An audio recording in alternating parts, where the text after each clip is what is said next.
네, 안녕하십니까, YJ입니다. 네, 금융의 기본 투자론 기초 파트 하고 있고요. 오늘은 챕터 1에 여전히 백그라운드 이슈스의 챕터 1 부분에서 마지막 1-7 2008년 금융위기 때 그 사례에 대해서 한번 설명해 드리도록 하겠습니다. 이때 내용이 생각보다 많아 가지고요. 2008년 금융위기 사례는 파트 1, 파트 2로 나눠서 만들었고요. 이 파트 1 부분은 실제 금융위기 직전에 대한 내용이 주로예요. 그래서 2008년 금융위기의 전조들, 금융위기 직전에 무슨 일들이 막 발생했었나, 그런 뭔가 이렇게 약간 사건들이 커져가는 상황을 설명드릴 거고요. 그리고 미국 주택금융시장이 어떻게 서브프라임까지 왔나. 서브프라임이란 거는 그 약간 후순위 대출이죠. 그런 대출 전에는 사실 후순위 대출 없었고, 뭐 대출이 원래 달랐는데 어떻게 또 폭탄 터지기 알맞게 여기까지 왔을까에 대한 그런 부분을 설명드릴게요. 네. 오늘 하는 부분 주 용어는요, 뭐 그 직전에 나오는 2000년, 2002년에 있었던 테크 버블, 그리고 테드 스프레드라고 해서 T빌이랑 유로 달러 스프레드, 그리고 주택담보대출, 모기지론이죠. 그리고 페니맥, 프레드맥, 페니맥, 프레드맥이고, 이건 사실 약자죠. 풀 명칭은 뒤에 적어놨고 제가 외우고 있지는 못합니다. 네, 기억력이 안 좋아서요. MBS는 모기지 백티드 세큐리티, MBS. 다 주택 관련 지금 용어들이죠. 이제 대출을 가려고. 물론 MBS는 주택 아닌 애들도, 모기지니까 주택이구나. 그쵸. ABS 이런 애들은 좀 더 광범위한 거고요. 그리고 서프라임 모기지. 네. 서프라임 모기지라는 녀석을 설명할 거고요. 비소구, non recourse 비소구. 비소구란 말이 뭐 있어요. 뭐냐면은 주택 날렸을 때 사실 저희는 지금 주택담보대출해서 못 갚아서 주택 날라가면은 저한테 직접 차압이 들어오고 막 들어오잖아요. 근데 non recourse 비소구 대출을 했을 때는 주택담보대출에서 주택을 팔아서 대출을 다 못 갚으면 끝인 거예요. 그냥 그 해당 담보물을 포기함으로써 추가적인 자녀 대출이 저한테 오지 않죠. 소구되지 않아요. 뭐 그런 부분이 비소구라는 말을 쓰고 있어요. 네, 갈까요? 가시죠. 네, 금융위기의 전조들 2분의 1이고요. 전조가 2장으로 되어 있다는 얘기죠. 자, 그럼 볼까요? 한번 2008년이 금융위기예요. 2008년 금융위기를 설명하기 위한 거고, 2007년 초, 드디어 1년 전이죠. 전 세계 금융시장은 조만간 대공황 이후 최악의 위기가 올 것을 예측하기는 어려웠대요. 잘 나가고 있었어요. 엄청 잘 나갈 때 터지겠죠. 잘 나갈 때 터져야 지옥같이 떨어지니까 되게 좋았어요. 보시면은 해당 시기에는 경제는 점점 더 강해지고 있는 것처럼 보였대요. 전혀 떨어질 것처럼 느껴지지 않았고, 가장 최근에 거시경제 매크로 이코노미에 영향을 끼쳤던, 그나마 있었던 것도 2000년 초예요. 2000년, 2002년 하이테크 버블 붕괴. 테크 버블 붕괴라는 것도 사실은 급격한 경기 후퇴가 발생했지만 잘 수습했어요. 그래서 미국 연방준비제도위원회, 페드, 페더럴 리저브 보드죠. 페드라고 하고요, 보통. 페드에서 되게 빠르게 공격적인 금리 인하를 통해 대응하는 바람에 그냥 정상적으로 빠르게 안착됐어요. 그 버블 붕괴, 물론 붕괴 이펙트는 있었지만 엄청 길게 안 가고 버블 붕괴도 되게 빠르게 수습을 했었어요. 그래서 보시면은 어떻게 수습을 했나요? 보면은 우측 테드 스프레드 그래프를 보면은, 테드 스프레드라는 것은 테드 스프레드 그래프고요. 테드는 뭔가요? 테드 스프레드는 the TED spread is the difference between, 차이점 between 뭐와 뭐가 뭘까요? 3 months treasury bill, 미국 3달짜리 국공채 무위험 자산인 거죠. 그리고 and the 3 months 리보 based in US 달러. 그래서 유리보라고 하죠. US 달러로 돼 있는 리보 금리. 그러면 둘 간의 차이가 테드 스프레드. 둘 간의 차이는 뭘까요? 한쪽은 완전한 무위험 자산인 거고, 3개월로는 기간을 맞췄으니까 리스크만 보면 되죠. 완전 무위험 자산이고, 또 하나 리보 쪽 예금은 은행에서 주는 거니까 은행이라는 금융시장의 구조적 리스크가 여기 담겨서 조금 더 금리가 높겠죠. 그렇죠? 그러니까 위에 거는 완전 미국 기준으로 완전 무위험이고, 밑에 거도 연락 무위험 같지만 어쨌거나 은행의 리스크, 은행이라는, 보통 디폴트 잘 안 나죠. 은행이라는 녀석의 리스크만큼을 조금 더 감안해서 금리가 살짝 높은 뭐 그런 개념이, 둘 간의 차이가 결국은 은행, 금융시장, 뭐 은행의 산업적인 구조적인 리스크라고 볼 수 있어요. 네, 그래서 테드, T는 T빌이고요. 미국 국공채죠. 그리고 ED는 유로 달러. 지금 달러로 돼 있는, 유로 쪽에 예금돼 있는, 그러니까 유럽 은행에 해치된 달러라고 또 쓰네요. 꼭 유럽 은행인지 모르겠지만 어쨌거나 결국은 달러 베이스인 거죠. 왜냐면 T빌이 미국 국채니까 달러 대 달러로 비교를 해야죠. 달러랑 유로랑 달러랑 파운드를 비교하면 안 되니까요. 달러 대 달러로 결국은 어쨌거나 금융시장에 대한 리스크를 보고 싶은 거. 테드 스프레드가 벌어진다는 얘기는 결국은 예금리가 확 올라간다는 얘기니까 그 사이에서 설명할 수 있는 금리, 정상적인 금리는 이미 국공채나 얘나 둘 다 똑같이 들어있을 거고, 그 차이점은 오직 금융시장 산업 리스크다 보니까 벌어지면 은행 금융시장이 위험하다, 이런 얘기죠. 다시 볼게요. 처음으로 들어오면은 우측 테드 스프레드를 보면은 2001년부터 2004년 사이에 T빌 금리가 급격하게 하락했어요. 2001년 T빌은 파란색이죠. 사실은 이쪽부터 가야죠. 여기서부터 어쨌건 2000년부터긴 하죠. 파란색이 미친 듯이 하락을 해서 우와 2003년까지 연락 하락했어요. 그쵸?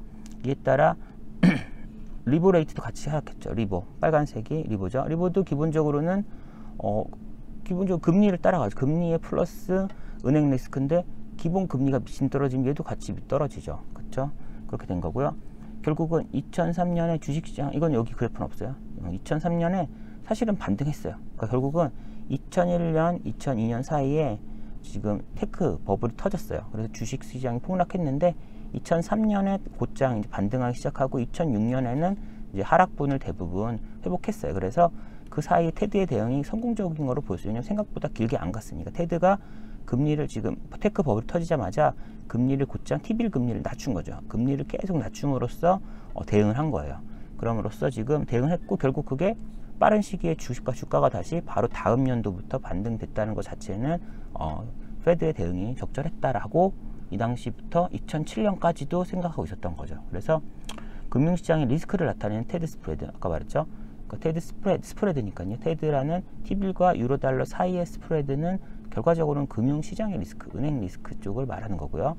테크버블 시기에도 안정적으로 낮은 수준을 보였으며 2007년까지 유지했대요. 결국은 보시죠. 여기 초록색이 테드 스프레드거든요. 테드 스프레드가 여기 지금 어쨌거나 뭐 금리가 급락하다가 다시 오르고도 있지만 어쨌거나 2007년 직전까지 테드 스프레드 자체는 낮았어요. 그 말은 연락 흔들림이 있었지만 금융산업, 금융시장은 여전히 견고했다라는 말을 하고 싶었던 거예요. 뭐 금리가 안정적이었다 이 정도는 아니었지만 그리고 뭔가 빠르게 롤러코스터처럼 금리가 T빌도 왔다 갔다 하고 뭐 유로 달러도 같이 흔들려서 했지만 결국은 테드 스프레드는 안정적인 걸로 봐서는 이 흔들림 속에서 금융시장은 여전히 견고했다라는 얘기를 하고 싶었던 거예요. 그래서 해당 시기에 금융섹터의 디폴트 리스크, 금융섹터의 위험은 별로 위험하지 않았다, 낮았다, 안정적이었다. 시장은 흔들렸지만 금융산업 자체는 견고했다라는 그런 컨피던스를 보여주는 거고요.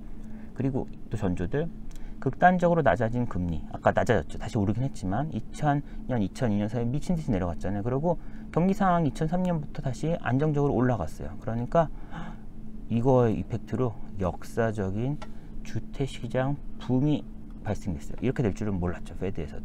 어쨌거나 결과적으로 금융시장, 주택도 금융시장이라고 해야 되나? 어쨌거나 주택시장이 갑자기 미친 듯이 올라가는 거예요. 아까 여기서 금리 하락기가 여기였죠. 금리를 확 낮추는 이 2000년, 2002년 추가로 낮추는 시점까지 2003년까지 하는 사이에 주택지수예요. 케이스-슐러 20개 도시에 대한 그 홈프라이스 인덱스 주택지수죠. 그럼 그게 올라가기 시작한 거죠. 올라가는 거야. 이쯤이 딱 보면 이쪽 색깔 칠해놨죠. 여기가 이제 2008년 금융위기였죠. 그 직전에 시그널이 있었고 이 충격으로 미친 듯이 떨어지는 게 금융위기였을 건데 하지만 저는 아직 전조를 얘기하고 있으니까 앞쪽이에요. 그래서 미국 주택지수는 1990년 후반부터 상승을 했어요. 근데 2001년 이후 이자율이 급락하니까 2001년 이후부터 큰 폭으로 상승하기 시작했대요. 그래서 1997년부터 2007년까지 3배 상승했대요. 3배. 그래서 요 앞이 좀 잘렸지만 요 앞은 완만한 상승을 하고 있었는데 여기서부터는 급격한 상승의 세계로 넘어간 거죠. 그쵸? 그래서 테크버블 이후 빠른 경기 회복 및 이자율 급락에 따른 주식 가격, 주식이요. 죄송합니다. 주택인데요. 주식 사고 싶나 봐요, 제가. 주택 가격 붐이 2008년 금융위기를 일으키는 계기가 된 거예요. 주택 쪽이 사실 서프라임 모기지라는 건 주택시장에서 발생하는 대출이거든요. 그래서 이 녀석이 드디어 테크버블의 성공적인 대응이라는 녀석이 희한하게도 2008년 금융위기에 씨앗을 뿌렸다? 뭐 이런 말을 할 수가 있는 거예요. 그 대응들이. 이렇게 될 줄 몰랐겠죠. 그래서 페드의 이자율 급락 정책이 전반적인 투자 상품들의 수익률 하락을 유발했대요. 기본적으로 기준금리가 내려가니까 기준금리 플러스 스프레드인 녀석들도 스프레드가 오르지 않는 이상은 다 최종 금리 내려갈 거예요. 그래서 투자자들이 이제 높은 수익률의 대안 상품, 대책 투자 같은 대안 투자 상품에 대한 니즈가 크게 증가하게 됐어요. 기본적인 금리가 내려가니까 절대 금리를 그러니까 기존에 쉽게 투자했던 것들 다 금리가 낮아지니까 좀 더 어려운 대안적인, 대체적인 뭔가 금리를 좀 더 줄 수 있는 더 어려운 것들을 찾기 시작했죠. 그런 또 투자자들의 돈이 일로 올 수 있는 또 이런 분위기도 조성이 된 거예요. 그래서 또 보시면 또 낮은 경기 변동성 및 밝은 경기 전망. 지금 어쨌거나 낮은 경기 변동성, 아까 테크버블까지 왔지만 금융시장은 안정적이었잖아요. 대단하죠. 그리고 밝은 경기 전망, 그냥 전망 밝다고 생각했나 봐요. 잘 됐으니까요. 위기를 성공적으로 막아냈고 급상승의 구간에 접어들었으니까 투자자들은 더 높은 리스크를 감내하기 시작했대요. 왜냐하면 좋아질 테니까. 지금 별로여도 또 내일이면 더 좋아지고 내일 모레 더 좋아지고 내년엔 더 좋아진다면 지금 위험했던 것도 내년 됐을 때는 좀 덜 위험한 게 될 거잖아요.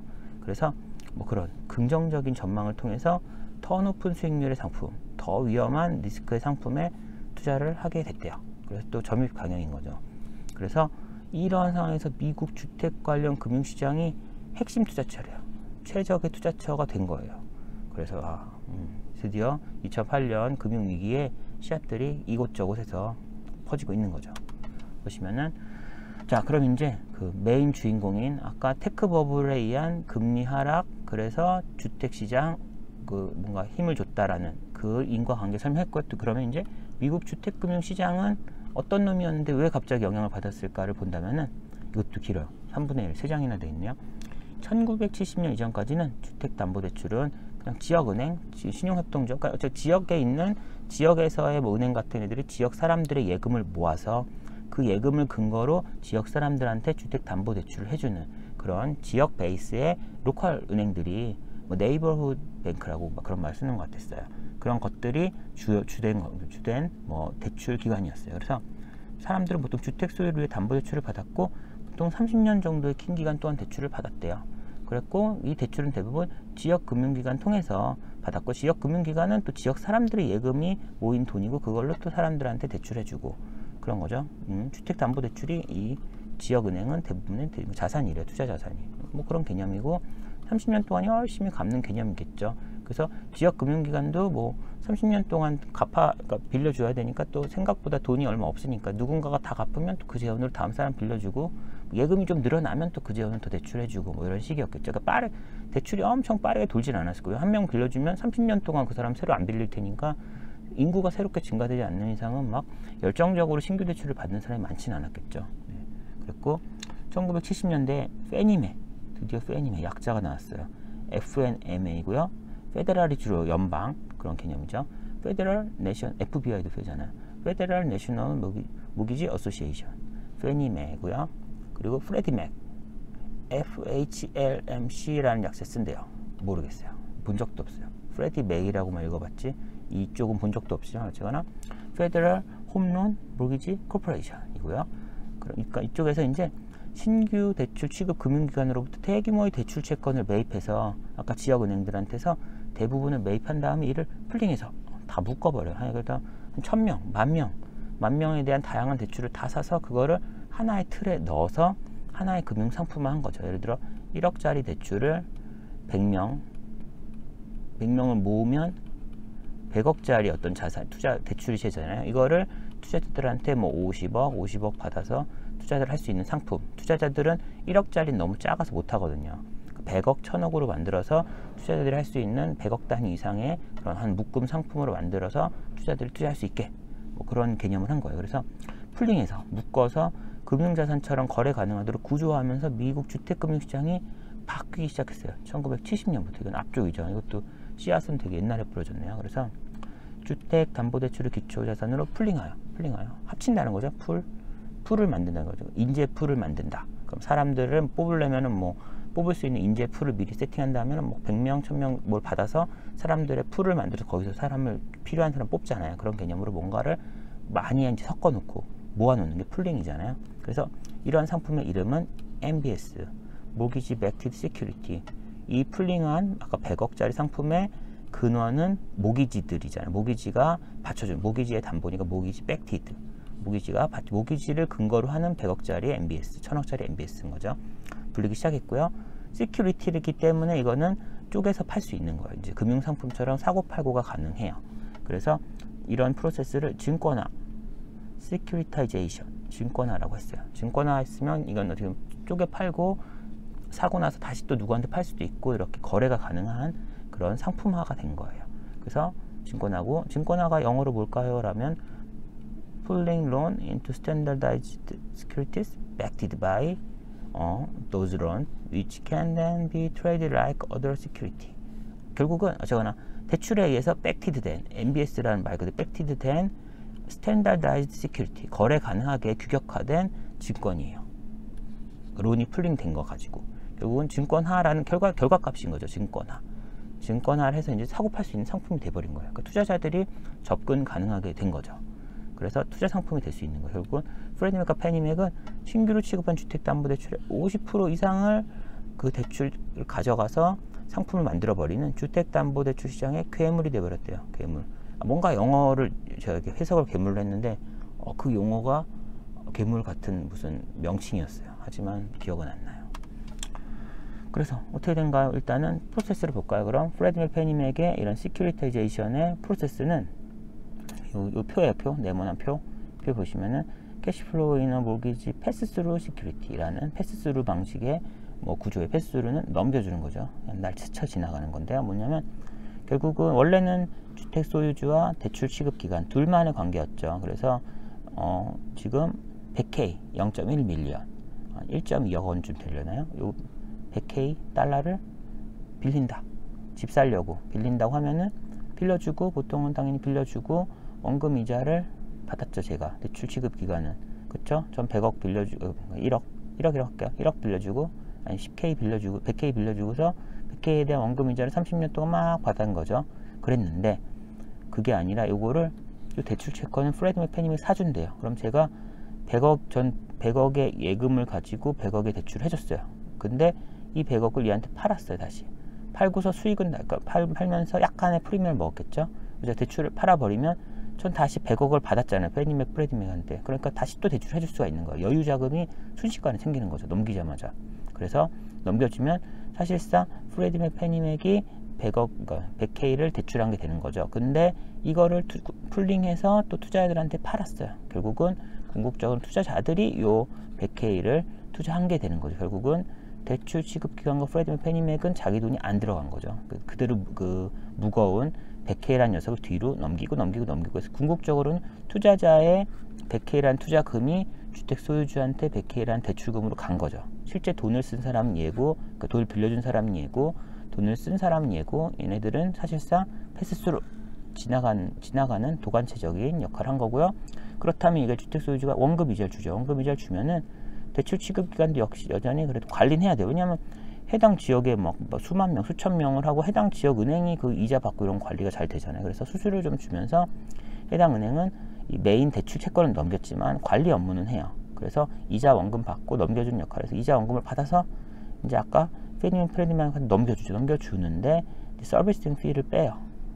지금 이런 원금 이자 받는 역할 했잖아요. 내 것도 아니고 대출 팔아버린 대출인데 업무를 해줬으니까 서비스 피를 받고 까고서 이제 얘한테 넘겨줘요. 그러면 페니맥 프레디맥은 아까 풀링해서 파는 자산에 뭐 보통 개런티도 해주고 팔거든요. 그러니까 그런 개런티 피던 이런 부분을 또 받아요. 더 받아서 결국은 이 두 개의 서비스 피와 개런티 피를 깐 잔여 금액, 어쨌건 원금 플러스 이자가 온 게 투자자한테 가는 거예요. 결국은 주택 소유주는 투자자한테 100K를 빌렸고, 투자자는 주택 소유주로부터 중간 관리 기간의 일부 수수료까지만 어쨌건 원금 이자를 받는, 이 중간은 패스스루 된 거예요. 중간 두 개 기간은 스치고 지나가는 패스스루적인 그런 구조가 된 거예요. 결국은 투자자와 주택 소유주를 연결해주는 그런 중간 금융기관 역할이 되면서 사실 원래라면 연결될 수 없는 둘이 연결이 된 거죠. 투자자들은 1억 이런 거 대출도 못하고 언제 이거 매월 이자 받고 뭐 연체된 거 언제 그 막 수천 명 언제 찾아가요. 그런 거 못하거든요. 그런 인력도 없고 투자자들, 그러니까 결국 근데 그들은 지금 풀링해서 묶음을 만들고 금융상품화 이들이 해준 덕분에 투자자들이 들어온 거죠. 구조적으로는 좋아진 거예요. 근데 이제 이게 많이 돈이 모이면 항상 버블이 커지죠. 보시면은 설명을 다시 하면은 이미 지금 한 거죠. 디테일 안 할게요. 100K가 이거죠. 일시백 1000만 10만 불 규모의 보통을 해서 원리금을 30년간 지급하여 원래하고 그럼 해당 대출을 에이전트에게 매도해요. 대출 취급 은행이 에이전트한테 매도하고 여기서 여기로 가는 거 말하는 거죠. 서비스 피를 받고 쭈루룩 가요. 이 부분은 설명한 거니까 넘어갈게요. 어쨌거나 다시 한번 이해가 안 되면 이 부분 읽어보시길 바라고요. 결국은 주택 소유주로부터 대입되는 대출 원리금은 원금 이자는 수수료를 2번 차감한 다음에 은행에서 서비스 피 그리고 프레드맥 페니맥에서 개런티 피라는 2개를 차감하고 대출 취급 기관으로부터 프레드맥 페니맥을 넘어 패스해서 수수료 차감 최종 투자자에게 넘어가는 구조이므로 패스 스루 구조라고 불립니다. 이런 게 지금 패스 스루 구조의 시큐리타이제이션 된 주택금융 상품을 말한 거고요. 자, 그럼 이제 뭔가 터져야 되겠죠. 보시면은 이런 죄송합니다. 주택담보대출의 대다수가 프레드맥, 페니맥 보증을 통해 패스스루 형식으로 증권했을 때 일단 패스스루라고 하면은 프레드맥, 페니맥랑 해당 지역 은행은 자기가 자기 돈 빌려준 건 다 갚았잖아 이미. 순식간에 팔아버려서 사실은 디폴트가 나도 내 100K가 아니잖아. 좀 이런 리스크가 있어요. 패스스루 됐기 때문에 수수료 받고 빠지는 거기 때문에 망해봤자 수수료만 덜 받으면 되는 그런 생각보다 리스크가 낮아지는 게 있어요. 보시면은 그래서 이러한 주택담보대출을 어쨌거나 프레드맥 페니맥의 보증을 통해서 만든 거기 때문에 로우 리스크 컨퍼밍 모기지 컨펌된 승인된 그러니까 프레드맥 페니맥한테 컨퍼밍된 그 모기지 대출이고 한글로 번역하면 적격 대출이란 말이 100% 일치하지는 않는데 그냥 적격 대출 정도가 맞는 것 같아요. 뭐 로우 리스크니까 저위험이겠죠. 그래서 적격 대출이니까 로우 리스크 한 것도 적격 대출이라는 뭔가를 통과를 했으니까 컨펌을 한 거죠. 프레드맥 페니맥도 얘네도 바보가 아니니까 LTV나 이런 거 본 거예요. 그래서 이러한 대출은 프레드맥 페니맥에서 자체적인 판단으로 규모가 크지 않고 주택 소유주가 상환할 수 있을 거라 판단되는 수준. 결국은 뭐 LTV 우리는 LTV 요즘 뭐 40% 나오고 있죠. 어쨌거나 LTV 80% 주택 가격이 뭐 예를 들어 100억일 수는 없는데 100억이라고 할게요. 미안해요. 100억이면 대출은 뭐 80까지 해준다 라는 이런 느낌의 LTV 80%이면 같은 이런 류의 뭐 조건들을 만족하는 상황들을 만족하는 그런 대출들을 얘네가 엄청나게 많이 모아서 프레드맥 페니맥 보증을 해서 상품화 한 거죠. 이런 거를 로우 리스크 컨퍼밍 모기지라고 해요. 자, 우리 아직까지 서브프라임 터졌다고 했는데 서브프라임 얘기는 한 번도 안 나왔잖아요. 이 이후에 나와요. 이제 이 뒤에 이제 이러한 증권화라는 거를 프레드맥 페니맥 하니까 이런 개념이 보편화된 거예요. 그래서 이런 증권화라는 게 점점 확대돼서 보다 높은 리스크를 가진 것도 증권하면 어떨까 생각하는 거예요. 그래서 아까 위에서 프레드맥 페니맥인 이런 거버먼트 에이전트가 아닌 그 민간이 발행하는 non-conforming 서브프라임 론이라는 게 생겨났어요. 후순위 론이죠. 사실은 서브가 한 칸 미치니까요. 프라임 론, 그러니까 순위를 말하면은 뭐 대출이 그냥 하나의 대출이면 대출인데 얘를 굳이 순서가 선순위, 후순위로 나눈다면은 선순위가 프라임이고 후순위를 서브프라임이라 할 수 있겠죠. 뭐 그런 개념. 2개가 있어야 순위가 나뉘는 거고 하나만 있을 때는 앞에 수식어를 붙일 필요가 없었죠 원래. 그래서 non-conforming 서브프라임 론이라는 게 생겨났어요. 그래서 기존 거버먼트 에이지가 모기지와 달리 민간 발행한 거는 대출자 주택 소유주 디폴트 리스크를 부담해야 돼요. 왜냐하면은 지금 프레드맥 페니맥이 보증한 대출들은 그 상품들은 그 짜잘하니까 사람 많으니까 수많은 1000명, 10,000명의 개인들을 통해서 묶음한 예를 들어 1000억짜리 대출이라고 하면은 1000억짜리 투자 상품은 그 1000명 중에 1명이 디폴트 났었어. 뭐 그런 부분은 다 프레드맥 페니맥가 보증을 해주기 때문에 금융기관, 인베스터들은 어쨌거나 이런 보증기관의 보증을 통해서 사실은 전액을 다 받을 확률이 매우 높은 거죠. 설령 그 안에 그 대출을 받은 차주가 일부 디폴트가 나더라도. 그래서 이제 로우 리스크라고 한 거예요. 근데 민간이 한 거는 보증이 없었어요. 보증이 없으니까 사실은 대출자가 그 주택 소유주가 디폴트 나서 망하면 그 대출 채권만큼은 못 받는 거예요. 물론 담보를 그럼 경매를 해야겠죠. 결국은 어쩌거나 그런 리스크들이 있는 거예요. 지금 그래서 직접 그런 디폴트 난 거에 대한 처리를 해야 되고 그거의 가치 변동에 대한 변동성에 노출되는 거죠. 그래서 대출 취급 기간은 취급 대출이 투자자들을 다 팔리고 있으므로 근데 문제가 여기서 이제 문제점들인 거예요. 중간에 패스스루의 중간에 낑겨 있는 기관들의 문제가 대출 취급 기간, 직접 대출한 기간은 100K 대출하고서 자기가 10-30년 동안 받고 그럴 거면은 대출 차주를 열심히 관리할 거예요. 잘못되면 자기의 그 자산이 훼손되니까. 하지만 패스스루를 팔아버렸어요. 이미 팔아버렸기 때문에 그렇게 위험하지 않은 거죠, 본인들한테는. 그래서 실사, 듀딜리전트를 빡시게 디테일하게 할 그런 요인이 좀 줄어들었어요. 그래서 그냥 형식적인 해야 할 수준만, 정의된 수준은 해야 되니까, 안 그러면 또 뭐 저를 지금 금감원 감사해서 징계를 받겠죠. 그래서 해야 되는 프로세스적인 최소한만 하게 된 거예요. 적극적으로 더 할 필요가 없으니까요. 그래서 뭐 적극적으로 해야 될 인센티브가 없는 거예요. 그냥 최소한만 하고, 어차피 내 돈 아니니까, 내 돈 아니니까 죄송해요. 뭐 그렇게 됐어요. 그래서 그냥 직접 자기 게 아니에요. 그래서 하는 만큼만 한 거죠. 그리고 투자자들 역시 직접 차주를 컨택하지 않아요. 또 직접 컨택해서 돈 받고 하는 거는 해당 대출 취급 기간이고, 상품화하고, 사실은 뭐 일반의 컨퍼밍 모기지 같은 경우는 프레디맥 페니맥 보증까지 다 해버려서 앞쪽을 볼 필요가 없잖아요. 근데 이제 넌 컨퍼밍 서프라임 론은 디폴트 리스크는 있긴 한데, 그래도 내가 직접 컨택할 수는 없잖아요. 내가 그 해당 지역 가지 않으니까. 그렇기 때문에 디테일한 실사를 할 수가 없었어요. 그래서 그냥 차주의 신용점수, 크레딧 스코어들을 받아가지고 그거를 그냥 가중평균 하든지, 뭐 그거에 대한 뭐 평균 느낌을 가지고 이게 더 위험하냐 덜 위험하냐 이런 부분을 뭐 검토하면서 대출을 했나 봐요. 그쵸? 그러면서 점점, 근데 이렇게 된 것도 또 점점 더 사람이 안일해졌나 보죠. 점점 경기가 좋아지고, 점점 뭐 디폴트도 안 나고 상황이 좋아지니까 점점 차주의 대출 상환 능력에 대한 검증이 약해지는 등 서프라임 론에 대한 심사가 약해지는 분위기였어요. 엄청 약해져가지고 이제 터지기 딱 좋은 게 두 번째 거죠. 그래서 2006년에 이제 대부분의 서프라임 론을 이용한 차주들, 돈 빌리는 사람들은 주택 구매 가격 전부까지 대출을 받은 거예요.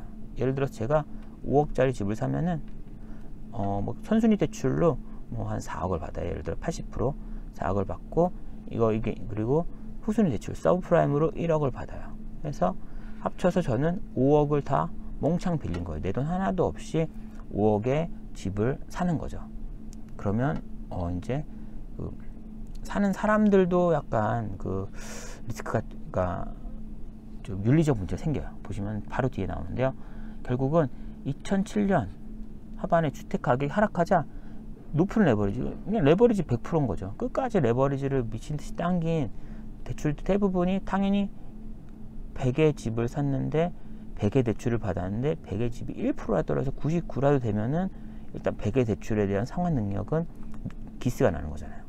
그러니까 좀만 떨어져도 그런데 많이 떨어지니까 대부분 대출이 대출 전액을 못 받는, 일부 못 받는 수준으로 낮아지게 된 거예요. 그러니까 담보 가치가 대출 잔액보다 낮아지게 됐어요. 그러니까 이제 주택 소유주들은 더 문제는 주택 자체를 포기했대요. 이게 왜냐면 이때 미국은 전부 비소구 대출이었대요. 비소구 대출, 넌 리콜스 대출이어서 저희 나라였으면은, 물론 저희 나라 100% LTV 대출 다 나오지도 않지만, 저희 나라였으면은 뭐 대출 5억짜리, 아까 5억짜리 집 사는데 4억 대출 받았어요. 그러고 막 뭔 일이 터져서 결국은 엎어져서 집이 경매에 들어가고 해서 3억에 팔렸으면은 자녀 1억에 대해서 지불은 다 못 갚았으면 은행이 저한테도 받잖아요. 제가 차주니까. 그런 게 소구 대출인 건데요. 여기서 미국은 비소구기 때문에 주택담보대출이라는 거는 주택 안에서 대출이 다 못 갚으면 그냥 주택을 좀 포기하면은 자녀 대출이 저한테 오지 않아요. 결국은 그럼 당연히 포기하죠. 왜냐하면 5억의 주택을 5억 대출 받아 샀는데 4억이 됐어요. 그러면 집은 4억인데 5억을 갚아야 되는, 기본빵 마이너스 1억을 나는 내야 되는 그러한 자산을 나는 가지거나 버리거나 선택을 할 수 있다면 당연히 버려야죠. 포기했어요. 그냥 다 포기해버리는 거예요. 그러면 이제 결국 이제 은행들은 그 담보 대출로만 이제 회수를 해야 되는 거예요. 담보 경매를 통해서만 회수해야 되는 최악의 상황이 온 거죠. 그래서 결국은 이제 악순환의 시작이 된 거예요. 2007년에 살짝 떨어지는 순간 모든 것들이 트리거가 다 걸려버리고, 그 순간 소유주들은 주택을 다 던져버리면서 더더욱 이제 가속도가 붙어버리게 된 거죠.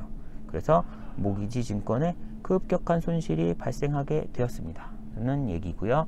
자, 오늘은 일단 이런 좀 이게 빌드업하는 그 부분을 얘기 드렸고요. 다음에 이제 파트 2에서 디테일하게 2008년 금융위기 좀 안쪽으로 더 들어가 보도록 하겠습니다. 오늘 수고 많으셨고요. 다음에 또 뵀으면 좋겠습니다. 안녕.